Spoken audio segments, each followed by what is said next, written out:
Friends, आज की video में हम फिर से बात करने वाले हैं इन्फीबीम एवेन्यू लिमिटेड के बारे में, क्योंकि कंपनी ने क्वार्टरली रिजल्ट जारी कर दिया है और क्वार्टरली रिजल्ट अच्छा खासा आया हुआ है।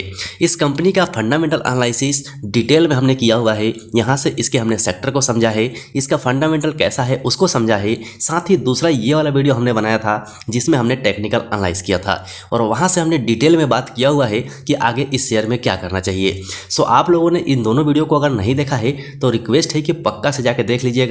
पूरी तरह से ये कंपनी आपको समझ में आ जाएगी, क्योंकि कंपनी का प्राइस अभी 26 रुपये के आसपास चल रहा है, तो बहुत कम प्राइस पे ये आपको मिल सकता है। आप अपना एनालिसिस कीजिएगा, उसके बाद कमेंट करके जरूर बताइएगा कि ये कंपनी आपको कैसी लगी। फिलहाल हम आज के वीडियो में इसके क्वार्टरली रिजल्ट के ऊपर में बात करने वाले हैं, लेकिन इससे पहले इसका कामकाज देख लेते हैं। कल के दिन आप देखेंगे तो मार्केट बुरी तरह से क्रैश हुआ था, जिसकी चपेट में ये भी आ गया और यहाँ पर आपको 1.5% की गिरावट नजर आ रही है। लेकिन इसी शेयर को आप एक महीने में देखेंगे तो 17% का रिटर्न दिया हुआ है। 6 महीने के अंदर में 72.48% का शानदार रिटर्न है और एक साल में 54.82% का रिटर्न है। इसी शेयर को आप 5 साल में देखेंगे तो इसने 142.45% का मल्टीबैगर रिटर्न दिया है। लेकिन 5 साल यहाँ से लेके और यहाँ तक होते हैं, लेकिन जिन लोगों ने यहाँ पर भी पकड़ा होगा और यहाँ तक आए होंगे तो शानदार रिटर्न मिल गया होगा। इसीलिए सही टाइम और सही लेवल बहुत इंपॉर्टेंस रखता है शेयर मार्केट के अंदर में। चलिए इन सब बातों को हम बाद में डिस्कस करेंगे। हम पहले क्वार्टरली रिजल्ट देख लेते हैं, उसके बाद इसके चार्ट पैटर्न पे चलेंगे और वहां से टारगेट्स निकालने की कोशिश करेंगे कि आगे इसमें क्या मूवमेंट हो सकती है। सो फ्रेंड्स, फाइनली हम आ चुके हैं इसके क्वार्टरली रिजल्ट के ऊपर में। यहाँ पर आप देखिए 23 जनवरी 2024 को कंपनी ने रिजल्ट जारी किया है। यहाँ से आप इसका सब्जेक्ट देख सकते हैं। सब्जेक्ट में बिल्कुल क्लियर कहा जा रहा है कि यहाँ पर आउटकम बोर्ड मीटिंग की बात की गई है, यानी कि इसमें कंपनी का रिजल्ट जारी है। तो हम सीधे चलते हैं उस पेज के ऊपर में जहाँ पर कंपनी का रिजल्ट दिया हुआ है। यहाँ पर स्टैंड लोन और कंसोलिडेटेड दोनों डाटा देखने को मिलेंगे, लेकिन हम सीधे कंसोलिडेटेड की बात करेंगे। ये स्टैंड लोन डाटा आपके सामने में है, लेकिन हम चलते हैं सीधे कंसोलिडेटेड के ऊपर में। सो फ्रेंड्स, फाइनली आपके सामने कंपनी का रिजल्ट है और यहाँ पर हम बात करेंगे कंसोलिडेटेड डाटा की। यहाँ पर दिए गए सारे नंबर्स आपको मिलियंस में देखने को मिलेंगे। इस कॉलम में आपको पिछले साल का रिजल्ट मिलेगा, इसमें पिछले क्वार्टर का और इसमें इस क्वार्टर का रिजल्ट मिलेगा। तो ध्यान से समझिएगा, क्योंकि कंपनी का रिजल्ट बहुत मायने रखता है। हर आदमी कंपनी के रिजल्ट की बात कर रहा है, उसके बारे में ही सोच रहा है कि कंपनी का कैसा रिजल्ट आएगा, उसका इम्पैक्ट कैसा पड़ेगा। तो सबसे पहले आप पिछले साल में इसका टोटल इनकम देखेंगे। 4,280 मिलियन का इनकम हुआ था। पिछले क्वार्टर में 7,926 मिलियन हुआ था और इस क्वार्टर में 9,183.3 मिलियन है। यानी कि ईयर ऑन ईयर बेसिस पे देखेंगे तो जबरदस्त इसके इनकम में ग्रोथ हुआ है। क्वार्टर बाय क्वार्टर देखेंगे तो भी अच्छी खासी ग्रोथ देखने को मिलेगी। टोटल एक्सपेंस यहाँ से देख सकते हैं। कंपनी का पिछले साल का जो एक्सपेंस था 3,836 मिलियन था, पिछले क्वार्टर में 7,373.6 मिलियन था और इस क्वार्टर में 8,621.9 मिलियन है। यानी कि यहाँ भी आप ईयर ऑन ईयर बेसिस पे देखेंगे तो डबल के हिसाब से बढ़ा है और क्वार्टर बाय क्वार्टर बेसिस पे भी यहाँ पर बढ़त दिखाई दे रही है। यहीं से आगे बढ़ें और प्रॉफिट बिफोर टैक्स अगर हम चेक करते हैं तो यहाँ देखने को मिलेगा। पिछले क्वार्टर में प्रॉफिट बिफोर टैक्स 445.8 मिलियन था, पिछले क्वार्टर में 551.6 मिलियन था और इस क्वार्टर में 551.8 मिलियन है। यानी कि ईयर ऑन ईयर बेसिस पे तो अच्छी ग्रोथ है, लेकिन क्वार्टर बाय क्वार्टर बेसिस पे थोड़ी सी बढ़त है। बहुत ज़्यादा बढ़त नहीं कह सकते, यानी कि फ्लैट कह सकते हैं। यहीं से प्रॉफिट आफ्टर टैक्स भी देख सकते हैं। पिछले साल में 353.8 मिलियन का था, पिछले क्वार्टर में 404.6 मिलियन था और इस क्वार्टर में 408 मिलियन का है। यानी कि ईयर ऑन ईयर बेसिस पे तो बढ़ा है, क्वार्टर बाय क्वार्टर बेसिस पे थोड़ी सी बढ़त दिखाई दे रही है। यहाँ से आप कंपनी का कॉम्प्रिहेंसिव इनकम देख सकते हैं। इस कॉलम में देखने को मिलेगा पिछले साल में जो इसका इनकम था 349.3 मिलियन का था, पिछले क्वार्टर में 411.4 मिलियन था और इस क्वार्टर में 479.9 मिलियन है। मतलब ईयर ऑन ईयर बेसिस देखेंगे तो भी बहुत अच्छी खासी ग्रोथ है और क्वार्टर बाय क्वार्टर देखेंगे तो भी कंपनी ने अच्छा खासा ग्रोथ किया हुआ है। मतलब फाइनली ये है कि इसका रिजल्ट ठीक ठाक देखने को मिल रहा है। यहीं से अगर हम इसका ईपीएस चेक करते हैं तो यहाँ देखने को मिल जाएगा पिछले साल इसका ईपीएस 0.13 का था, पिछले क्वार्टर में 0.15 का हुआ और इस क्वार्टर में भी 0.15 का है।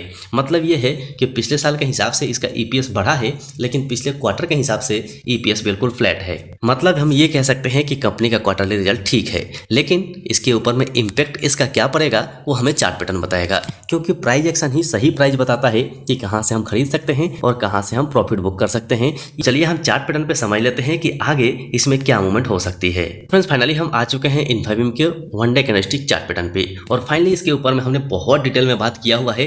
पीछे वाला वीडियो 2 वीडियो अपलोड हैं, दोनों वीडियो को जाकर पक्का देखिएगा, आपसे रिक्वेस्ट है, क्योंकि इसे हमने डिटेल में फंडामेंटल एनालाइज किया है। आगे का सेक्टर इसका क्या है, किस प्रकार से ये काम कर सकता है, उसके बारे में बात किया है। साथ ही दूसरे वीडियो में हमने डिटेल में इसे टेक्निकल एनालाइज किया है, और उस एनालाइज के अंदर में आप पाएंगे कि हमने रेजिस्टेंस की बात की थी। मतलब ये कि जो ब्लू कलर की लाइन है ये हमारी ट्रेंड लाइन थी, और ट्रेंड लाइन के हिसाब से हमने यहाँ पर कहा था कि रेजिस्टेंस का ब्रेकआउट हुआ है, यहाँ पर रिटेस्टमेंट होगा, तो फाइनली यहाँ पर रिटेस्टमेंट हो भी रहा है।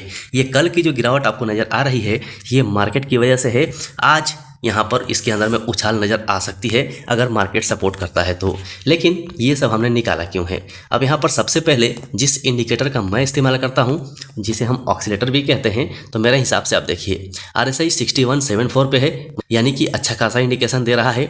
वॉल्यूम भी इसके अंदर में ठीक ठाक ही जनरेट हो रहा है। साथ ही मूविंग एवरेज भी देखेंगे तो ये भी बुलिश सिग्नल दे रहा है। मतलब ये एक मौका हो सकता है कि यहाँ पर स्टॉक रिटेस्ट कर रहा है। रिटेस्टमेंट का फायदा हम उठा सकते हैं और यहाँ से स्टॉक बाहर निकल सकता है, जहां तक मुझे लगता है कि बहुत ज़्यादा चांस है। लेकिन ध्यान रखिएगा, अगर यहाँ से ये बाहर नहीं निकलता है तो इसका नीचे का सपोर्ट ये लेवल है, यानी कि यहाँ तक ये आ सकता है और यहाँ से फिर रिवर्स हो सकता है। मतलब यहाँ पर अगर आप बाय करते हैं और स्टॉक नीचे आ जाता है तो यहाँ पर पूरा क्वांटिटी बाय मत कीजिएगा। यहाँ पर 50% आप अपना पैसा लगा सकते हैं। फिर स्टॉक जब यहाँ से रिवर्स होने लगे तो वहाँ पर 25% लगाइए, और फिर जब इस लेवल को ब्रेक करे तो फिर 25% लगाइए। आपका पैसा सेफ रहेगा। बहुत हैवी अमाउंट आप ऊपर लगाएंगे तो स्टॉक गिरेगा तो आपको बड़ा नुकसान हो सकता है। तो चलिए यहाँ से हम वीकली कैंडलस्टिक चार्ट पैटर्न में भी देख लेते हैं कि आगे क्या इंडिकेशन मिलते हैं। अब देखिए वीकली कैंडलस्टिक चार्ट पैटर्न के हिसाब से देखेंगे, यहाँ पर हमने बहुत डिटेल में पिछले वीडियो में बात किया हुआ है। यहाँ पर उतना डिटेल में नहीं करेंगे क्योंकि वीडियो थोड़ा लंबा हो जाएगा। ये देखिए यहाँ पर एक डब्लू पैटर्न बना हुआ था, नेक लाइन ये था, इसका ब्रेकआउट हुआ, यहाँ से हमने कवर किया था इसको। आगे अच्छा खासा निकल चुका है। लेकिन बात है कि अगर हम वीकली देख रहे हैं, मतलब मिड टर्म में देख रहे हैं, तो मिड टर्म के हिसाब से RSI 68.15 का है, वॉल्यूम ठीक ठाक है, और यहाँ पर हमारा जो मूविंग एवरेज है ये भी इंडिकेशन ठीक ठाक दे रहा है। मतलब कि मिड टर्म में भी इसका रफ्तार सही रह सकता है। मंथली कैंडलस्टिक चार्ट पैटर्न के हिसाब से आप देखेंगे तो ये देखिए यहाँ पर जो हमने सपोर्ट मार्क किया हुआ है 29 रुपये 85 पैसे का, यहीं से स्टॉक वापस हुआ है। आपको ये लाइन हल्की सी काली कलर की लाइन नजर आ रही होगी, लेकिन ये हमने क्यों मार्क किया है वो आपको बता देते हैं। क्योंकि स्टॉक साइड का खूबी यही है कि आपको कारण के साथ बात करता है। यहाँ देखिए यहाँ से बड़ी गिरावट हुई है, इसीलिए हमने पहला रेसिस्टेंस इसे रखा है। उसके बाद उसके ऊपर देखेंगे तो ये रेसिस्टेंस आपको देखने को मिलेगा जो कि 46 रुपये 10 पैसे का है। और यहाँ से भी आप देखेंगे तो काफ़ी दिन स्टॉक यहाँ रहने के बाद गिरावट आई थी, इसी वजह से हमने 46 रुपये 10 पैसे का रेसिस्टेंस रखा है। अब बात सपोर्ट की करें तो सपोर्ट यहाँ पर आप देख सकते हैं 13 रुपये 40 पैसे का बहुत इंपॉर्टेंट सपोर्ट है। यहाँ से स्टॉक को नीचे नहीं जाना चाहिए, क्योंकि आप यहाँ देख सकते हैं, यहाँ देख सकते हैं, यहाँ भी देख सकते हैं, और ये पूरा एक जोन है जहाँ पे स्टॉक काफ़ी दिन रुका हुआ है। तो ये सारी बातें आपको बतानी थी। आशा है वीडियो पसंद आया होगा, सब कुछ समझ में आ गया होगा। समझ में आ गया हो तो पक्का से वीडियो को लाइक कर दीजिएगा, और चैनल पर नए हैं तो चैनल को सब्सक्राइब करके बेल आइकन जरूर दबा लीजिएगा। अभी के लिए वीडियो में इतना ही, फिर मिलते हैं दूसरे वीडियो में।